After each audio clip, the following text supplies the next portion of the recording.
Hello, I'm back with season 2 of the Countryside Kitchen Meets, a food and farming podcast. Thanks for all your feedback and support from season 1. I'm so pleased to be back and bringing you more great conversations and recipe ideas, talking to grassroots farmers and food producers who make up the lifeblood of rural communities. I've got so many varied and exciting guests lined up for you this season, starting with go-ahead Cumbrian farmer Jim Beary. To finish, I'll chat about my time-saving hack, using up leftover soft fruit. You can find the recipe by using the timestamp within the show notes if you wish to listen back to it again. I'm also looking for a show or episode sponsor, so get in touch to find out more. Anyway, here is my chat with Jim Beary. Enjoy!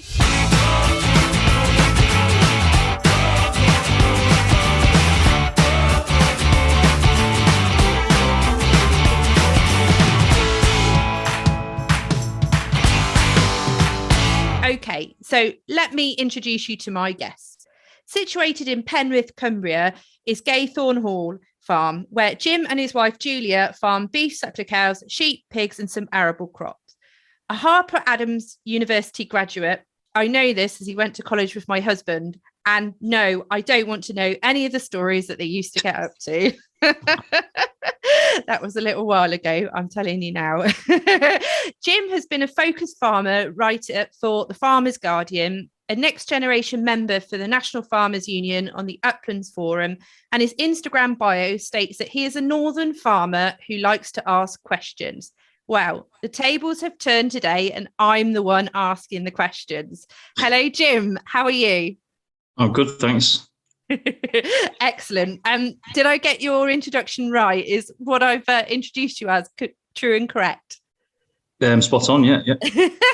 Good research. Brilliant, excellent. Now, answer me this. Are you a Yorkshireman or a Cumbrian? Actually, originally a Lancastrian. Oh, heck. Oh, I've got that one completely wrong then. Oh, blimey. I know there's some fierce rivalry anyway between the counties. So, well, I tend to keep that quiet. Grew up in Lancashire, so I've moved around a little bit. Yeah, absolutely. So tell me, how did you get involved in the industry? Well, my dad was a farm manager, and my uncle was a tenant arable farmer. So I grew up on a farm and kind of got my inspiration from both of them, really. Yeah. And so what sort of farming were they involved with? Dad was intensive pigs and beef. And then my uncle was arable crops and potatoes. Yeah. Just near Liverpool.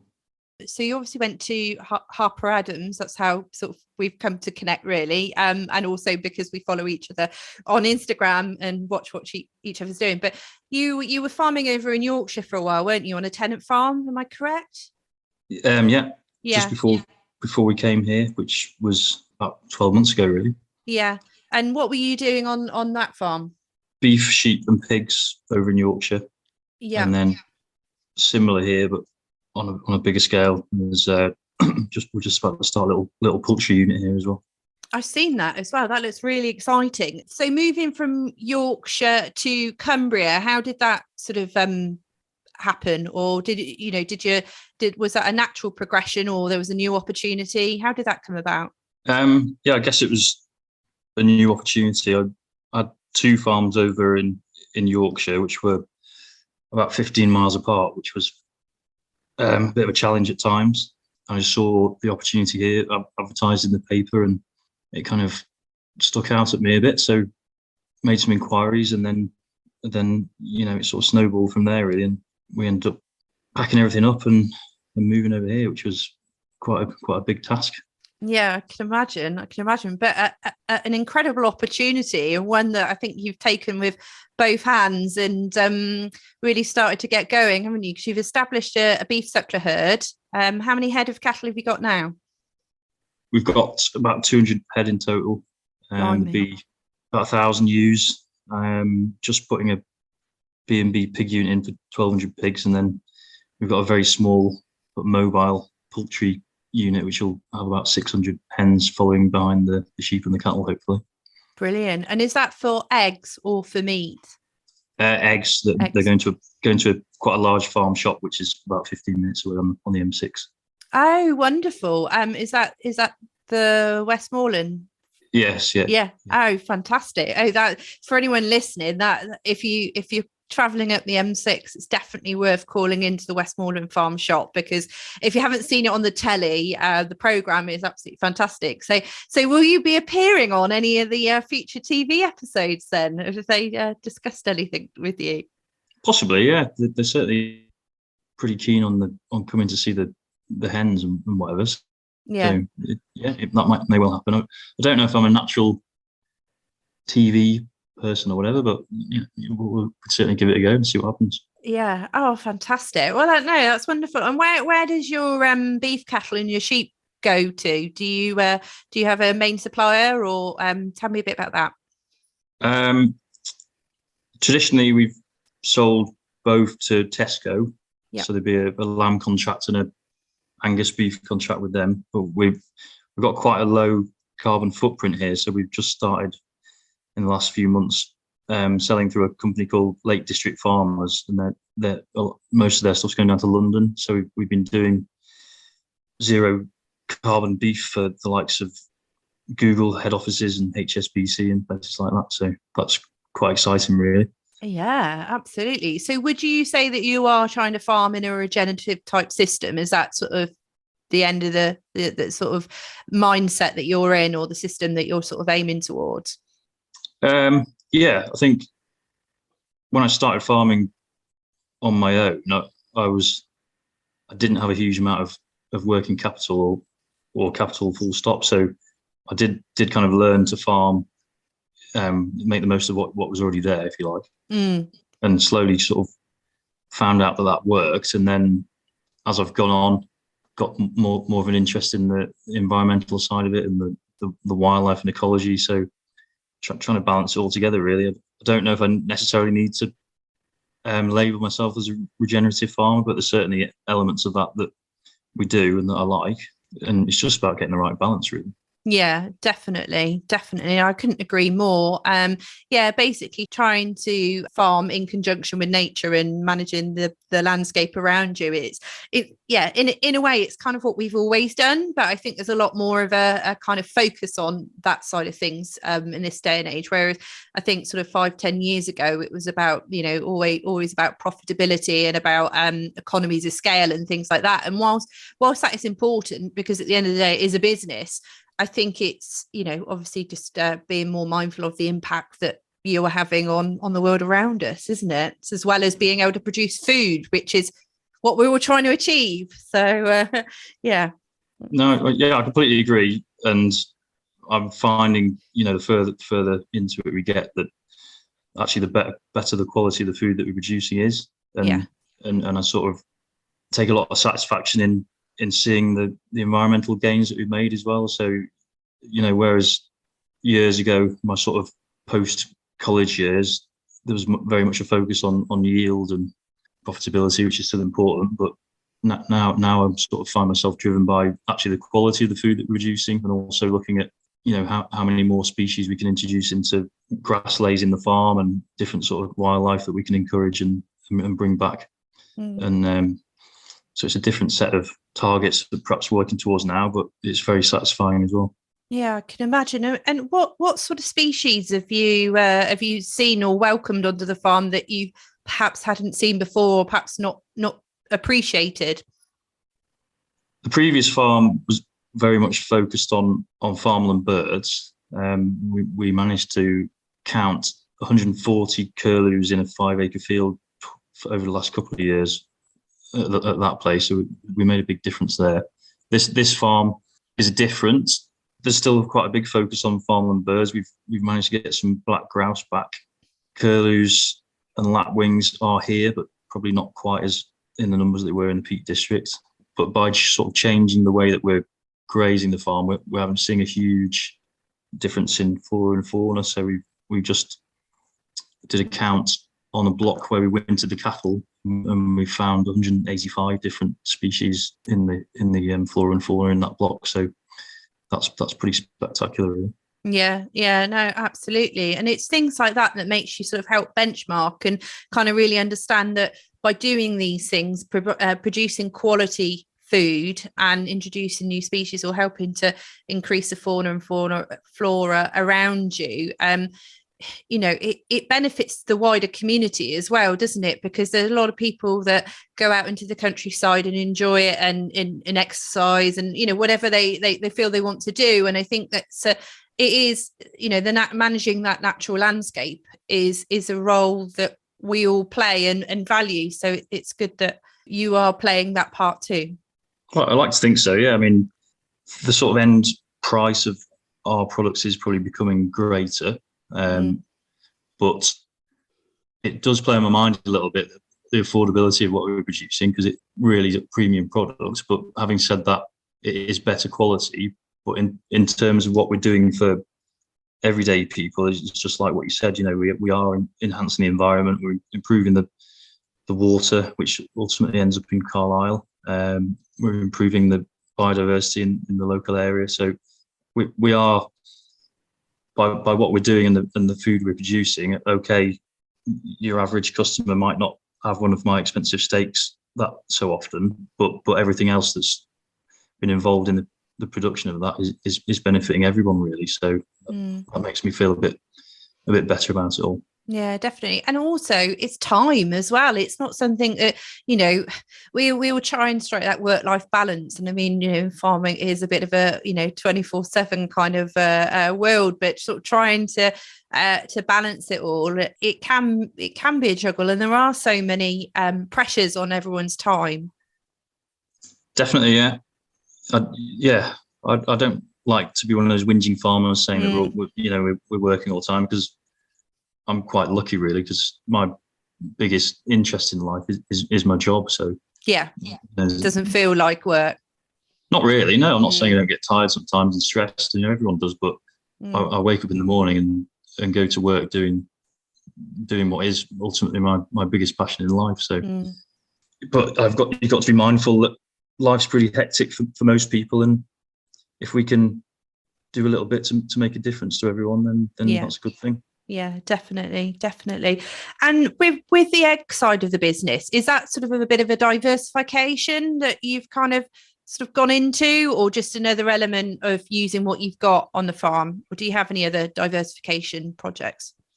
We'll be putting a campsite in next year. I have diversified on previous farms, but that would be, non-farming enterprises that sort of bolted onto the farm. Whereas here, the opportunity was there to a very large farm shop. And it just felt like it was the right fit. It fits the farming system, and it's adding to our output. Probably some associated benefits in terms of fertility and potentially biodiversity and stuff like that. So it's kind of, I don't know whether it's I don't know how to describe it, whether it's a diversification or whether it's just something that's just the right fit. Yeah, well, I suppose it could be one or the other, couldn't it? It does sound like a really good fit, because it's sort of all part of your system. And if you've got an end buyer, it's just down the road. Again, it's low food miles and making use of the resources that you've got. Sounds fantastic.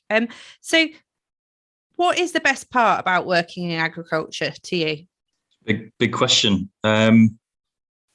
For me, it's probably the job satisfaction, I think, because you don't get many jobs where, okay, there's a lot of challenges, but when things go right, there's so many sort of add-ons, if you like. One thing can go right, it can make a lot of other things go right, and they take huge satisfaction in that. It's like a bit like what we were talking about before. If you get one species back on your farm, it generally leads to another eight species following on. And if you can do something like that, it's a pretty big achievement, and it's, for me, just amazing sort of job satisfaction. Yeah, and that comes across in the way that you describe things as well. It isn't a job. It's it's just what you get up and what you love and what you're passionate about, which is I think we're all very, very fortunate that we share that passion and want to kind of talk about it and what we do. Do you enjoy cooking at home? Let's talk a bit about food now. Do you enjoy cooking at home? I do. I'd say my skill set is limited. But yeah, I do a bit of cooking. I do quite a good fry up, so I'm told. And I like cooking a nice steak or a bit of lamb or some pork. I need to get better, but I'm I don't know if it's an excuse for my lack of ability or whether it's right, but I don't like doing too much with something. I just like to have a nice cut of meat or some nice veg to start with, and I kind of find that you don't need to do too much to it. Yeah. So again, it's quality over quantity. It's letting that produce sing for itself. Yeah, absolutely. Yeah, definitely. No. So what would be your sort of go-to meal if you were going to try and put something together quickly? Would it be a steak and chips, or you tell me? Yeah, I could. I think I could probably eat steak every day and not get fed up with it. Can't afford to do that, but in an ideal world, I would. So yeah, just some homemade chips, really. Some onion and mushroom and a bit of butter fried up. Some probably a bit of watercress, and then nice piece of steak. How do you like your steak cooked? I like it rare, really. If you cook it too much, you lose a lot of the flavour, I think. But each to their own, isn't it? Yeah. And what cut? Sirloin or ribeye? Or? So I quite like a T-bone. Yeah. Yeah, ribeye, sirloin, all good. I don't even mind a nice rump steak. There's nothing wrong with that. Yeah, no, absolutely. Do you get any of your own produce back? Do you get to sample what you produce? Yeah, we do get some back. Yeah. So keeps me going quite well. Yeah. During lockdown, we had some pigs that we did for the freezer. We did 3. The plan was to keep 1 and sell 2, but we ended up having 2 and selling 1. So there was a lot of pork consumed in this house during lockdown. Did you put any into sausages as well? Yeah. There's quite a lot of sausages, and we were basically, we described it as a pork-based diet, because most days there's some sort of pork product on the menu. Reminds me of our house, because we do exactly the same. We have some Gloucester old spot pigs, and I used to sell quite a bit, and now once the kids have come along, I just haven't got the time, but I still like having pigs. And so we end up trying to ram like 2 or 3 pigs into a freezer, and we often get a whole pig put into sausage, and everyone raves about how delicious they are. And to me, because that's all we ever eat, it's kind of like, well, where are you buying your sausages from? Because, but I mean, everyone's always a convert. And what I would say to anyone listening is go and support your local butchers, because that's where the place to be, or your local producers, because it's definitely quality ingredients. It might cost a little bit more, but it's a lot better, a lot more nutritious. Definitely. And you sort of know the whole story, the provenance and the low food miles as well. So that has some environmental benefits too. Definitely. So what does the future hold for you? We've got quite a big project going on here with the national park. So they're helping us sort of develop the farm to support this kind of more regenerative system that we mentioned before. So we're putting a lot of hedgerows in to interlink existing hedgerows and woodlands and create a lot of wildlife corridors. We put quite a big water system in so that we can paddock graze around the farm, and planted trees up in a lot of the gullies and things like that. So that's going to take the next couple of years.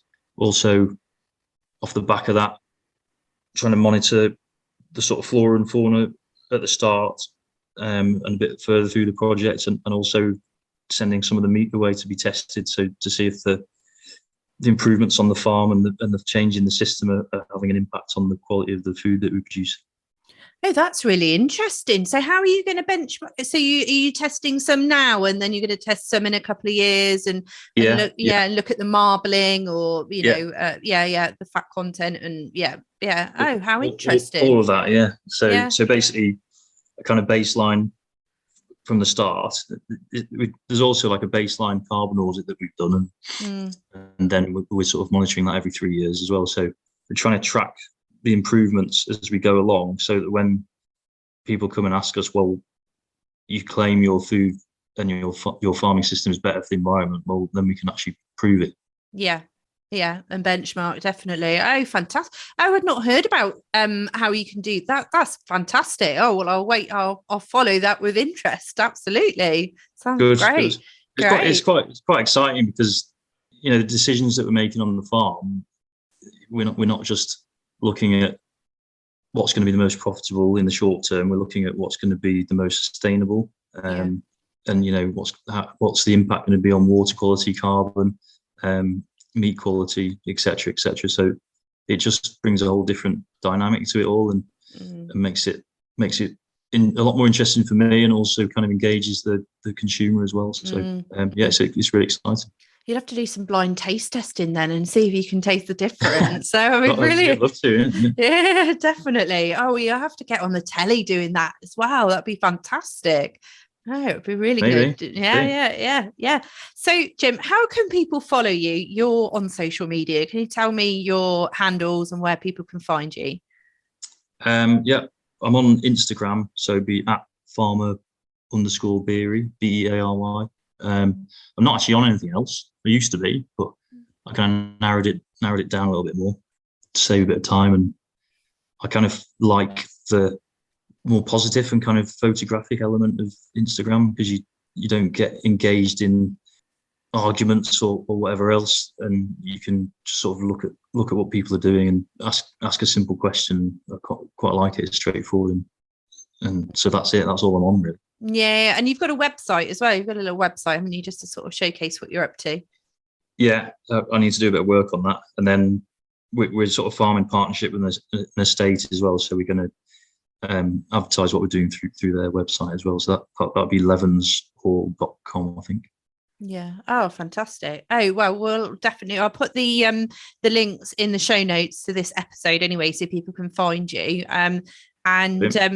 Now it's time for some time-saving hacks for you to try at home. Leftover fruit. Luckily, my boys seem to gobble up fruit pretty quickly. However, on the occasions that I have some fruit starting to go past its best, here's what I do. Follow my recipe for fruit yogurt ice lollies. Whiz up some fruit, say raspberries, blackberries or blueberries. Add a small amount of sugar to take away the tart taste from the berries, and then mix with some natural yogurt and place in an ice lolly stick mold. Freeze for about 8 hours, and it makes the perfect refreshing fruit lolly for your brood. The other option is to take individual berries and freeze in ice cube blocks, so that you can have a nice chilled drink once the kids are in bed. You can drop in a fruity ice block into your G&T. Yum. How does that sound? I like the sound of that. I might do that later. Yeah, do. And in season right now, so many things are in season right now. It is harvest time at home in the garden, and I've got an abundance of produce to enjoy. Tomatoes, sweet corn, chilies, blackberries, runner beans, butternut squash. And what is really satisfying is knowing that I can make a meal using everything grown on the farm. So Sunday roasts are a big hit, using a pork or lamb joint from our farm, teams of roast potatoes and seasonal veggies. But if you've not got the space or the time to grow your own, make sure you support your local butchers, your small independent producers and farmers markets and shops. You will really notice the difference in terms of quality and freshness, similar to what we've just been chatting about.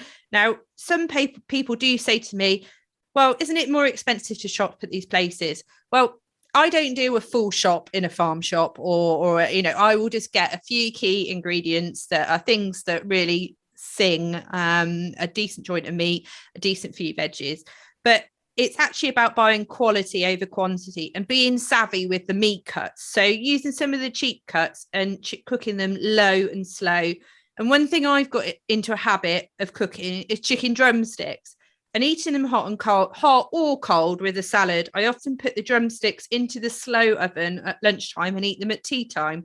It makes the meat ever so tender and means they're ready just when I want them. And then I don't have to think about cooking a meal. The kids love them too, which is always a bonus. How does that sound, Jim? Sounds spot on to me. I think I'd eating with the kids as well. Andrew definitely does, that's for sure. Yeah. We were always in the clean plate club here, I can tell you that. Good. Okay, that's all we've got time for today. Don't forget to tune into the next episode of the Countryside Kitchen Meets on the 1st of each month. You can subscribe on all major podcast streaming platforms, including Apple, Spotify, Google Play, Deezer, you name it, you can find it on there. And get in touch. Would you like to be on a future episode? Want to chat to me about what you do or share some recipes? Drop me a line at hello@milliefife.com. You can also follow my food blog, No Fuss Meals for Busy Parents, on Facebook, Instagram, and at www.nofussmealsforbusyparents.com for top tips, time-saving hacks, and recipe ideas. Thank you so much for joining me, Jim. It's been incredible chatting to you, and keep up the amazing work you're doing. It's a pleasure. Enjoyed it. Brilliant. Excellent. Right, we'll see you next time on the Countryside Kitchen Meets. Bye.